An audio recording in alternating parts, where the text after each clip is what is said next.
Welcome to the Crazy Canuck Truckin' Podcast. I am one of your co-hosts. I am the Size Matters Dakotan, and I am here with Crazy Canuck Dave.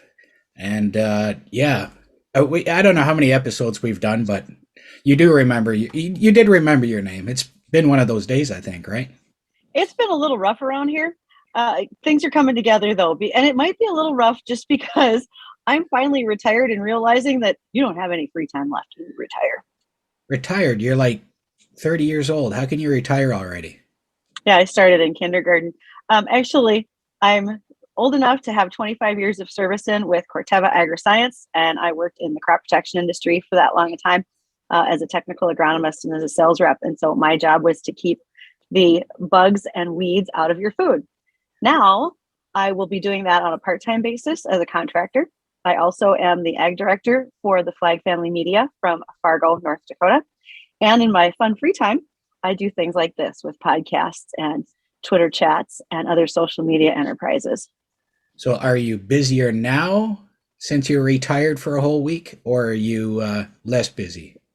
Well, I am this week. I don't know what happened here, but I'm sure it'll get better. Yeah, I We'll know it. see. I know being off work doesn't necessarily mean you're going to be less busy. You just have different things you do, right? Different things you do. And according to the pile on my desk behind me, I'm not getting them done. I expect we'll But see a lot of gardening on Twitter and Instagram this year, more than normal. Maybe even canning. possibly. We'll have to see what the weather brings because we aren't anywhere close to planting a garden yet. But you know who's got some free time today? Our Oh, guest. our Want guest. to want to introduce Yeah, him? sure. Our guest today is Brent Edmonson. He's somebody that I met through Twitter, Okay. and we've actually met in real life at a truck show a few years ago. And he's known for always speaking his mind and is just an all around great guy. So, welcome to our show, Brent. Introduce yourself. Thanks. Well, and for the record, I'm only have free time right now because I'm stuck at home isolating with COVID. Otherwise, I would have been at work. So, this is your sick look. So, when you're not sick, you look even better than this. We're in trouble, Bridget. Right. I know. He's now the pretty No. one. Oh, yeah. Maybe he'll have to take over my job here. So, So if you were at work, what would you be doing today, Brent? Fixing heavy trucks and trailers and, be wearing coveralls and, covered in crap and whatnot. what kind of trucks do you So, work on? pretty much just Peterbilt, or the best, we'll say. There we go. I've worked on everything. Kenworths aren't bad, but having long legs, like the sloped floor, just doesn't work out. And their 8-bag air ride is terribly complex, and it's just a pain in the ass to work on, and ridiculously expensive too. So, hence why I prefer Peterbilt. So So, let me know if we're getting Peterbilt as a sponsor for this show because I think we just got a rousing endorsement right there.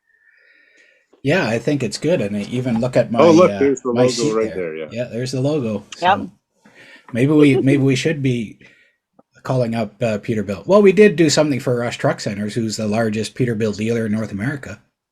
That's perfect. That's so. I'll tell him again, and maybe we'll get some more swag or something. So Brent, you're coming to us from your lovely abode. Where's that? And who are those people on the wall behind you? Uh, yeah, I'm in my basement in Hamilton, Ontario, Canada. Those are our kids, Hattie and Hank. That's the late mother-in-law there. And yeah, the other just some family photos, I guess. Very nice. So So whole family at home today as well while you're isolating so they can keep you company. Yeah, pretty much. Well, my wife's a stay-at-home mom anyway. Although during the pandemic, I guess a lot of mothers were forced to stay at home too. So that doesn't really say much. But yeah, the kids, Right. we kept them home from school today. Although our sons at least stopped puking. So things are looking up anyway. How's your carpet? I mean, if the kids are puking, I've just going to ask about the home furnishings. Well, that was the thing. Everything was carpeted in this house when we bought it, including the upstairs bathroom. And we've ripped it all out, and it's all laminate or hardwood or tile now. So it's a lot easier to clean. And having seasonal and like dust allergies, it's the only way to go. Absolutely. Way better. So how long have you been turning wrenches? Was that your first career choice? Is that what you started right into? Or tell us about that. Yeah, in high school, I guess my first job was I cut a lot of grass as a kid on John Deere garden tractors. And then I got a job with a local landscape contractor and was cutting more grass. But on rainy days when we weren't cutting grass, I helped the owner and the mechanic maintain the equipment. And so I wanted to ideally get an apprenticeship with a John Deere ag dealer out of high school. But I quickly realized that there was much more demand and much better pay as a truck and coach technician. So that's the way I went. Now, being just a kid in high school, trying to apply to different shops to get an apprenticeship, I bet I applied to and showed up, put out resumes to probably well over 100 places. Wow. And nobody took me seriously and just said, yeah, get out of here, kid, right? Like, what do you know? So, Really? Yeah. I mean, now as an employer, I look at you and I just think he had the guts to come in here and do that. Why would I not give him a chance? I mean, this was 99, 2000. So I can't quite remember what the labor market was then at the time. So what I did was I went to a local truck driving school just out of high school, and got my AZ or class 1 or CDL. Oh, I didn't know that. I had passed my language. Yeah. I always got to remember to say CDL for the Americans, otherwise they kind of look at you funny. Thank you. For the slow learner in the room, I appreciate it. Thanks, guys. So I had passed the written test, still had the road test to do, and I had got hired on by a small local fleet as an apprentice, and their attitude was, well, if we can't make an apprentice out of you, we'll make a driver out of you, and at least you'll be able to do both. Okay. So that was late 2000, and here I am today. I got my license in 05, and that's all I've ever really done. Now, unfortunately, I had a habit of working for fleets that went broke, but hopefully that's over and done with now. That's pretty common in trucking anyway, right? Yeah, well, especially during the recession in 08 and 09, like my accountant just cringed as I'd hand him like 5 T4s at tax time, right? And he's yes. But that's hopefully over and done with. So I've been at the same place now for a few years. So it's different now compared to when you put out 100 resumes. Nowadays, you got people headhunting you fairly regularly, don't they? Yeah, actually, I had a guy from Toronto area from a headhunting firm call me yesterday. So yeah, it's we seem to be in quite high demand these days. But yeah, I guess things were different 20 odd years ago. Right. Well, and I will tell you, because I graduated from college just shortly before then in 97, and I would agree that I sent out a lot of resumes, but the return on interviews and so forth wasn't as high. And there was just a time right there where, for those of us, particularly in ag, we didn't have a lot of opportunities. We were all told to go get jobs. There just weren't that many of them yet. So you had to really fight for them. So I know what you're saying. Yeah, it's the same in trucking. Back when I was trying to get into trucking, you needed 5 years experience and you needed to be 25. And for a 20-year-old, that was pretty tough. I couldn't even lie about my age because I looked like I was 15.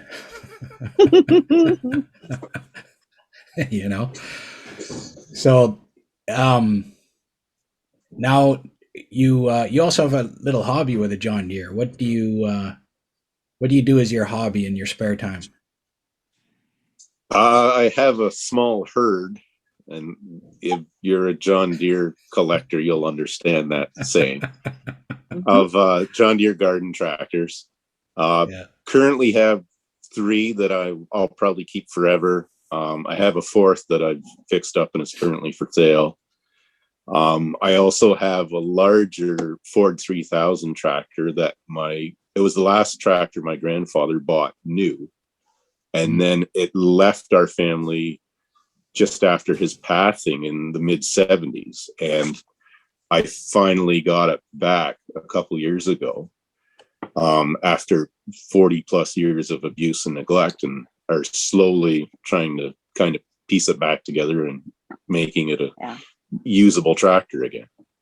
And actually this morning the tire shop called, and the tires that I ordered for it the first week of January finally came in today. So things are looking up. Yeah. So Ford 3000, is that gas or diesel? Gas. Gas. Or okay. petrol to the British folks. Petrol. Because and I believe he bought it as gas because its main job in the winter was clearing the driveway of snow. Of course.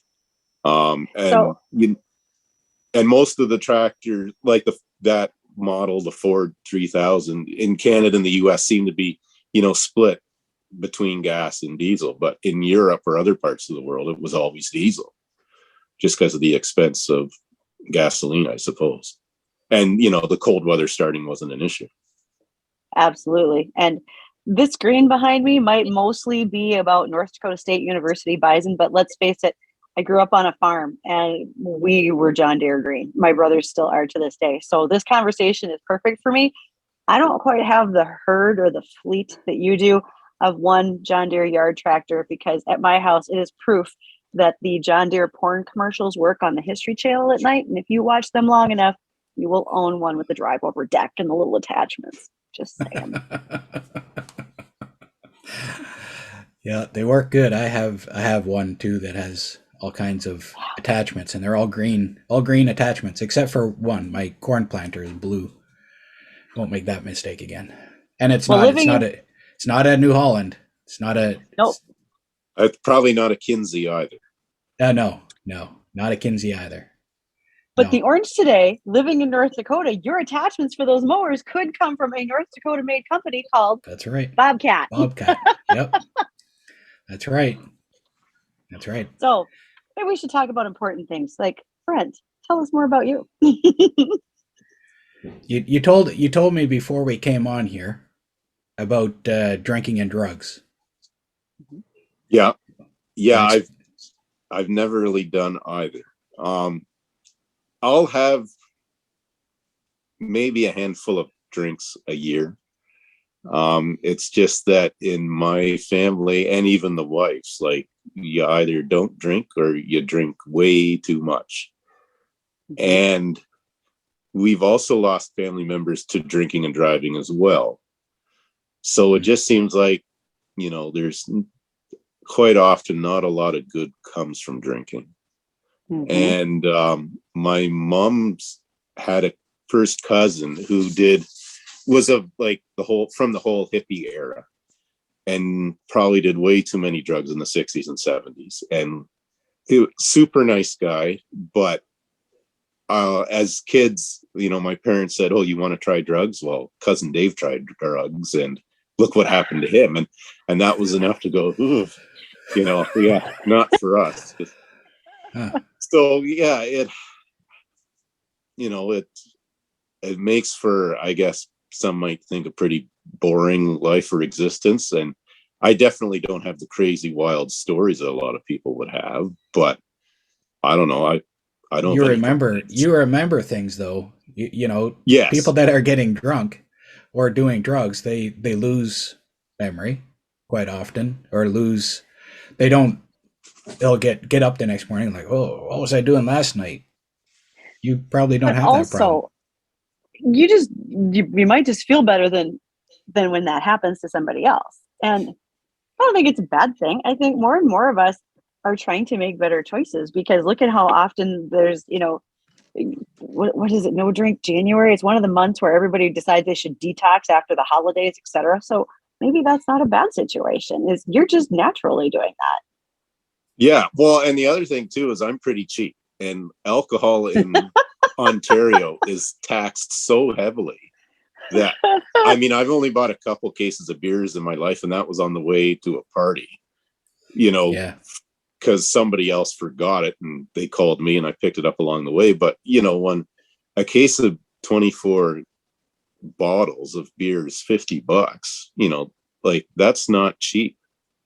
Yeah. And a good chunk of it's tax. Like Canadians don't realize, I think, how expensive alcohol is until you go south of the border and, you see 30 cans in Walmart for like $15.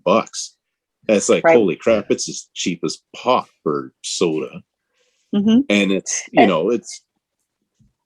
I'm all about, trying to pay the least amount of tax as possible, because the government just squanders it anyway. So what you're saying is, even though we have a sin tax, in Ontario decided it is super sinful, way worse situation for all of you. Yes. Oh yeah. Like, I think a pack of cigarettes here now is like $15 or $20. Like, it's crazy. Yeah. Must have been. What was it like going through school like that? I mean, I did the same thing. I attribute it a little bit to our Scottish background that, you don't want to spend anything unless you get a return. And drinking something and then peeing it away was not my idea of something to do. A return on investment, Dave? A return on your investment. Yeah, yeah. And I had no game any other way. So anyway, I know I was pretty separate in high school. I had a couple of friends I hung out with, but and I was a country boy in a town setting, so it wasn't hard to stay away from that. But what was it like where you grew up, Brent? I was, well, the kid living on the edge of the city in an urban high school, so I stuck out like a sore thumb. There was only me and one other guy that wore cowboy boots. I had the nickname Hank Hill because I drove a pickup truck and dressed like him, was often spotted on weekends on a garden tractor. I had a few friends that I hung around with in high school. I've pretty much written them all off shortly after high school. I still talk to one or two, but, I had been friends with those guys since kindergarten. I just found most of them were idiots, wasting too much time on booze or chasing women. And and I don't know. There was a lot of guys that, I was the last class or year in Ontario that had the 5th year of high school, which was a legitimate thing. But Yep. the 5th year, what? Grade 13. Yeah. Or OAC, as it was OAC. called. Y'all missed kindergarten, so they kept you one more year on the back end of this? No, the 5th year of high school was only mandatory if you went to university after. If you entered the trades or college, you only had to do the 4 years to grade 12, which is what I did. So if you went to grade 13, like I was in grade 13, so I went, if I went to college after grade 13, some of the courses I took in grade 13 would qualify as college courses. Okay. And, but like Brent said, if you wanted to go to university, you had to have a grade 13, but you could graduate with grade 12 as normal and do other stuff. So I was there when it was still called grade 13. Okay. Yeah. It was called on OAC for some reason. And at the time, and I was one of the few that left at the end of grade 12. Yeah. And everybody else, for the most part, pissed away the 5th year. And then a lot of them, took a year to find themselves or whatever, backpacking through Europe. And, then decided to, pursue some marketing degree because that seemed to be the fad at the time. And I just worked away as an apprentice. And I got my best revenge, I think, when my wife and I bought our home in 09. I was 27 at the time. And our neighborhood where we live was kind of between my parents' place and the high school I went to. And we were out in the neighborhood taking the dog for a walk. And I was running into people that I had went to high school with. And they all said, "Hey, what are you doing in this neighborhood? Like, you live on the edge of the city." And I said, "Well, my parents do, but my wife and I bought a house in this neighborhood." And then like their jaws would hit the floor.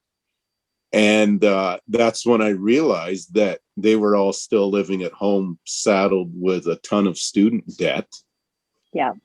And, you know, a lot of them were still working the same job at Walmart or Tim Hortons that they had been working at in high school, because they had gotten, you know, a university or college degree in something that there wasn't any demand for.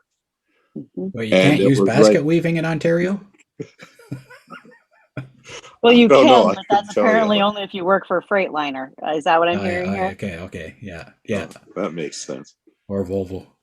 Well, I didn't say that out loud. I've now eliminated some sponsor possibilities for this show. That's the Polish Peterbilt. Yeah, that's right. Polish Peterbilt. Yes. Yeah. Now, I don't disagree with you, though, because I think that there was a long period of time where folks were encouraged to go get the degree, and the only degree you could get was a 4-year degree. Right now, if I were to do this all over again, I'd go get a 2-year. I'd come out as an electrician. And I think there's a lot of kids that do far better by going through the trades, because that's the demand that we need. When my electrician retires, I don't know who I'm going to find, because there's not a backup that's coming along readily. So you just wanted to light up everybody's lives. I would do. And just imagine if you were on my bad side. We'd just call you Sparky. I think the reality is, though, Brent was doing the right thing, because he realized, financially speaking, he could make some pretty wise decisions that put him in a far better place early on in life than many others. Yeah.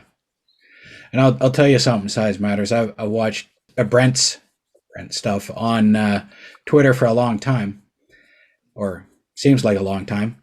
And one thing that really stood out to me, he's one of a couple people that you can put a picture of just about any truck or any piece of equipment online, and he can spot the defects. He can spot what it is. I seriously, Brent, I've never seen anybody else when it comes to trucks or equipment that can look at a picture and like, oh, that's so-and-so. And I'm like, wow, okay. Tell me you follow Machinery Pete and that you keep up with all of his auctions. Oh, I do. And he follows me as well. Actually, there was a couple tweets we exchanged a couple days ago, if you look back through his timeline or mine, about holding tractors. Yes, that was, about the 9620 RX. Yes. Yeah, about the guy that bought the first one and is holding on to it, and resale value of, he could likely make a lot of money today on it, but we'll see. I saw that thread. Yeah. That's a pretty expensive piece of equipment to sit there. Oh yeah. But yeah, I don't know. Like, all I've ever done is fix trucks, and that's what I'm passionate about, trucks and tractors. And I don't know, when we were dating, my wife and I, we'd be out somewhere, and I'd turn and swivel my head looking at a truck or tractor, and there'd be a woman walking down the sidewalk, and I didn't even notice. And she'd accuse me of looking at the other woman, and I'm like, what woman? I just was looking at the truck. And you're a meme, you know that, right? Like, there's a meme exactly of you doing that out there. Yeah, probably. I think he shared that a time or two. But yeah, I don't know. It's easy. The bad things or the defects just, to me, jump right out. Yeah. And that's why a lot of people accuse me of being such a negative person. And I'm like, well, it's the bad things that I have to worry about as a tradesman that I need to make right. So I don't bother even looking or thinking about all the good things, because that I don't have to worry about, at least not for now. it's not a problem, so it's not of my concern. Well, it's yeah. Sorry. So yeah, it's the negative things to me that jump out at me. Well, as a truck driver, that's the stuff I have to notice. I have to see the defects on a truck, and I used to be amazed by, company owner from 100 yards away. He could say, "Hey, I see you got something wrong," and tell me what it is, and I'm like, "How'd you see that?"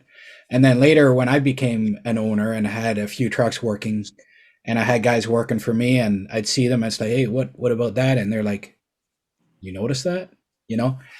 And it just becomes second nature. But I'm not in your league. Like there's DOT people in Ontario, the truck inspectors that post these pictures and say, "Can you spot the defects?"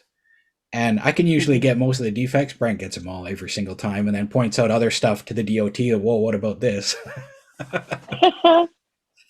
They're in your So area too, aren't they?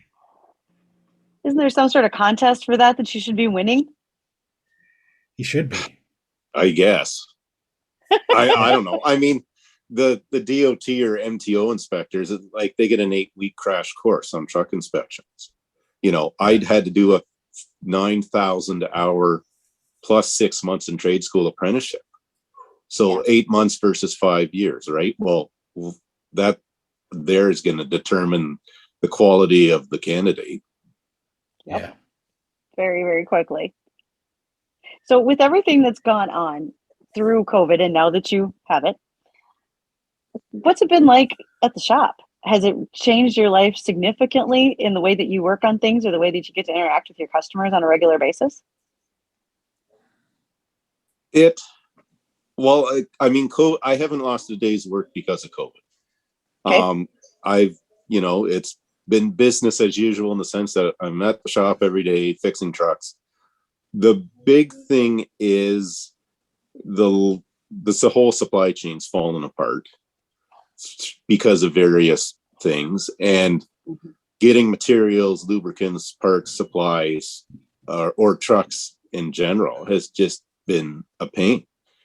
And we've had to keep more in inventory. You've had to find new vendors, new suppliers, and they say things are getting better, but I don't think they are. Tires, 10W30, cable ties are still extremely hard to come by. And what, some of the newest trucks I have seen delivered have been the poorest build quality in years, if not, my career. And salesmen are still, or sales people, persons are, promising delivery dates. And, it's, it doesn't mean shit. Nobody has any idea. And it's like, if you don't have an idea, just tell your customer that. And, don't lie to them. Don't blow smoke up their ass. Just be honest that if you don't have a clue, tell them. Because, people are getting sick of being strung along. And, the used truck prices are just insane. Yes. And it's the same with cars too, right? Like, and something you bought 2 or 3 years ago is now worth the same as what you paid for it new, which has probably never before happened in history. And shortage wise, I would imagine we haven't had it this bad, I would assume, since the Second World War. And you're talking during the war, not even post-war, because post-war there was a great recovery. You're talking when we were rationing everything during. Yes. So, we've had to be creative. There's been a lot of parts stolen off trucks in the yard that may not have a driver or are waiting for other parts to keep the other ones going, which works to keep that truck rolling. But it's, it's lost man hours, right? You're having to take the part off, put it on another one. When the part comes in, put it back on, do the switcheroo, and it's just unproductive and a pain in the butt. But that's what we're all having to do. My truck is a year old this month, and I still have a part missing that hasn't ever come in. And it's not an important part, obviously, or I wouldn't be driving, but it's just a little electronic part that would be nice to have. Mm-hmm. And I don't have it. It's a year later. Yeah. You know, And it may be another year before you get that part. Who knows? maybe by the time it comes in, we'll be selling the truck again. And there's a real possibility for that. I mean, just Yep. vehicles in general. Yep. Before I retired, the last vehicle I had that was a company vehicle took 10 and a half months to get here. And then it was the COVID brand. Or what did you call it? You called it the Corona version? No, the Corona Chevy. We'll talk about that Corona later. Chevy. I'm still slightly disgruntled. They should have brought it near Brent's place. There's a place that loves to borrow Silverados. I will tell you this: I've trashed a lot of brand names so far today.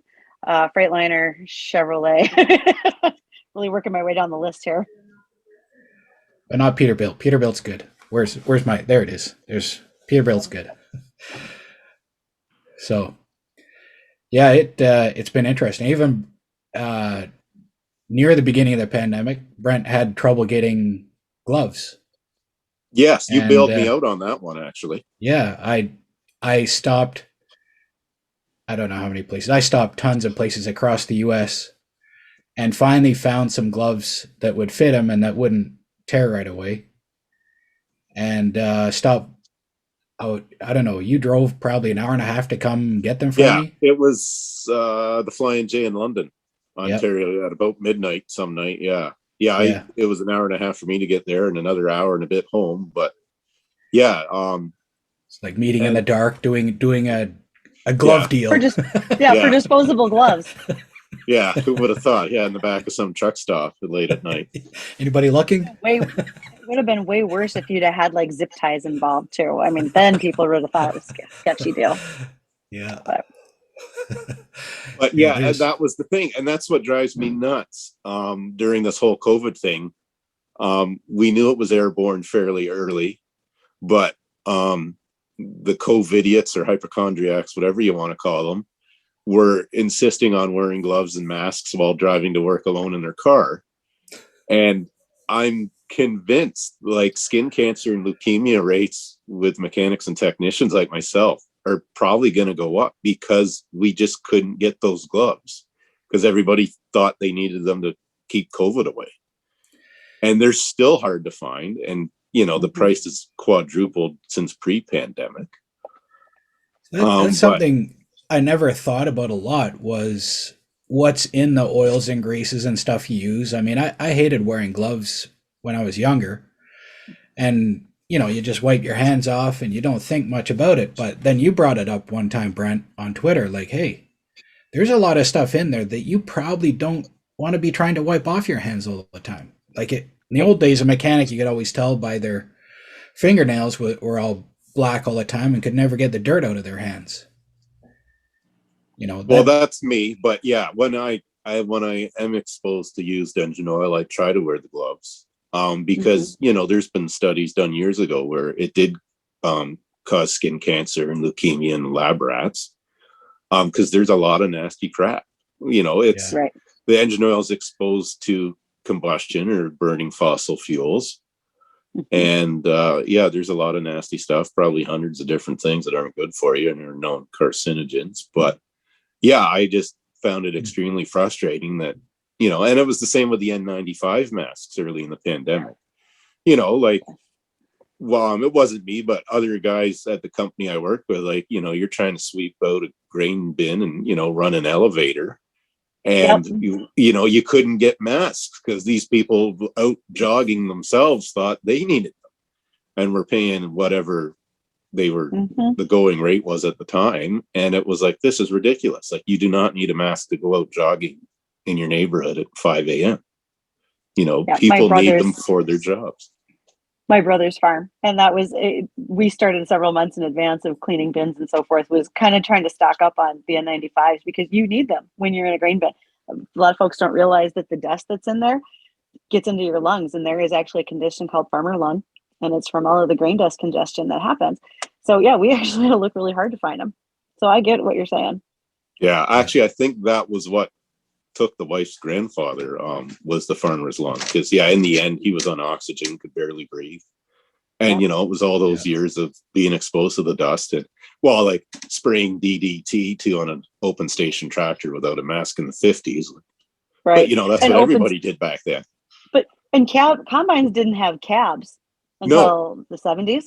So you were out in all the dust every day. And for sure. I grew up on a farm where our dad had a spray coop. We had a swather. And and I would only say a couple of the tractors had cabs. Everything else was wide open, and we were all in it. That's just what it was. Yeah. So let's talk about something a little bit more fun. Think about your favorite road trip, Brent. What was it? Where'd you go? Was that when you were a kid, or when you took your family somewhere? What did that look like? Before we had kids, the wife and I, we flew out to Calgary, Alberta. We had some family there. We stayed with them for a bit, and we were out there for about a week. And there was the Reynolds Museum in Wetaskiwin, Alberta, that I wanted to visit. And it's basically a farm equipment / antique car museum. What a surprise. We saw a lot of scenic things too, but that was, we had just planned it out carefully, and this was the one place I wanted to see while we were there.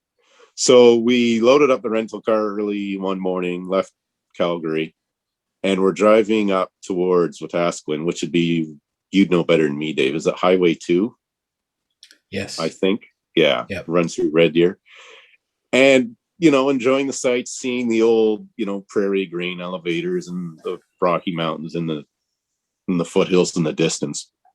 But what was completely blowing me away was the fact that there doesn't seem to be any rules in trucking west of Ontario. Highway 2 is completely nuts. The only rule really is if you have used straps to hold that down, right? You've got her all strapped down. Just remember, you got to walk up there, shake them a little bit, and say, "That'll hold." That's the rule. Yeah. Like, we were in a Chevy Impala rental car doing like 70 mile an hour with the crew set, just, on the right lane, enjoying the scenery. And a guy in an F-250 blew past us with like a 410 Deere backhoe on a fifth wheel deck over, going past us. And as a mechanic, knowing machinery weights and truck and axle limitations, it's like, this guy's nuts. And they were all over the place. And there was like oil field winch trucks that were obviously over 102 wide.